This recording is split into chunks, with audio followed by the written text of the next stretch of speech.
Hello. Um, you saw the title, so jump in.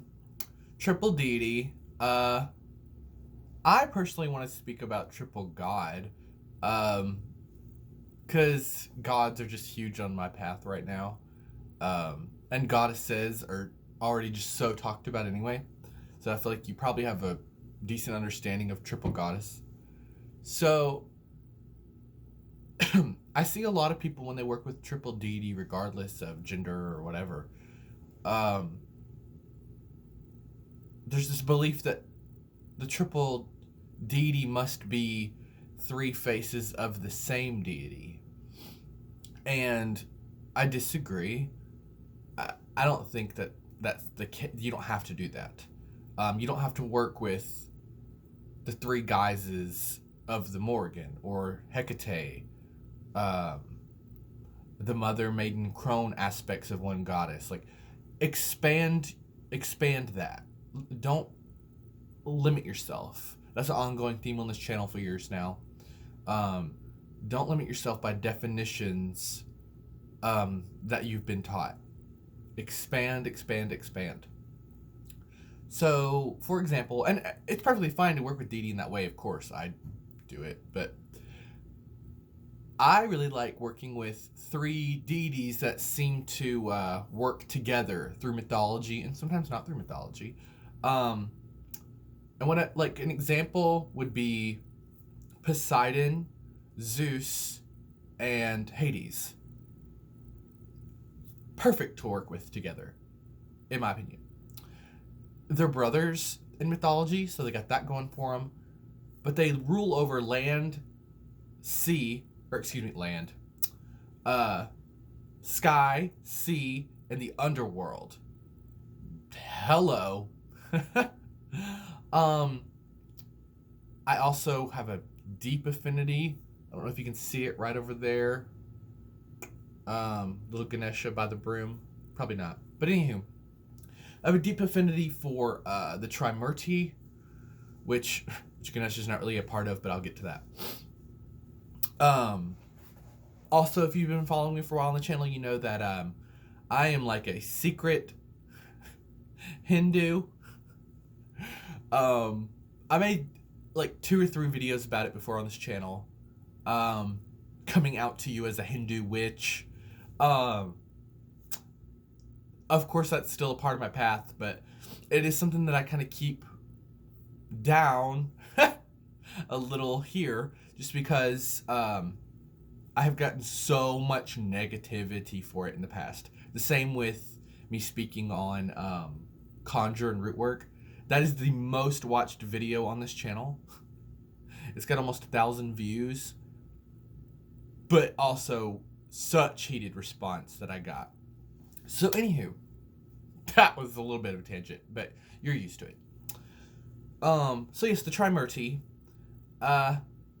Again, deities that aren't necessarily the same being in 3 faces, but since it's Hinduism, they can be. And it is Brahma, the creator god. Krishna, the preserver or nurturing god. And then we have the destroyer, Shiva, and they work in tandem together to keep the universe going, because those are 3 fundamental forces of nature, right? However, I prefer to think of Shiva as the transmuter, not destroyer, because energy cannot really be destroyed if we look at science. Nothing can be destroyed. It just gets changed into something else. And I feel that way about emotions, everything. Everything.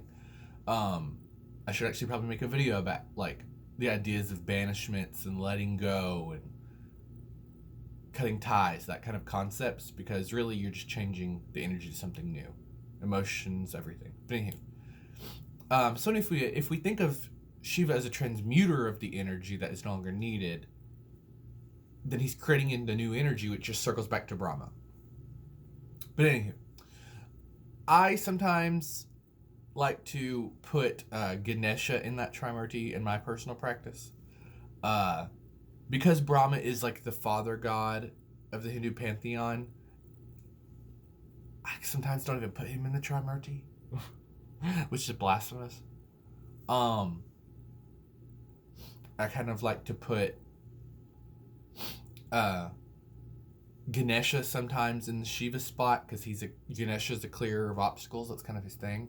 But sometimes I also like to put Ganesha in the creator spot, sometimes in the nurturer spot, and I move Krishna to the creator spot. But that's just me. And then if we want to look at the Celts, I think triple god, it would be fascinating to work with this like the wild ones, right? Like the wild triple gods. So you could do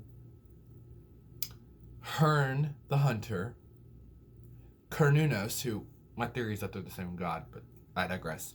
Hearn the hunter, Cernunnos like the nature god. And then for 3, there's so many possibilities. But if you really wanted to shake it up, you could put in Fladish, but she's a goddess. But then for triple, let me think. Hearn, Kern, and then of course Jack in the Green. For some reason he was escaping me. But that would be fascinating and powerful. And I think that's the thing I'm getting at here, is that rather than working with just one deity at a time, if you work with deity in a group, as a duo, but especially in a triple, I'm telling y'all, 3 is a magic number.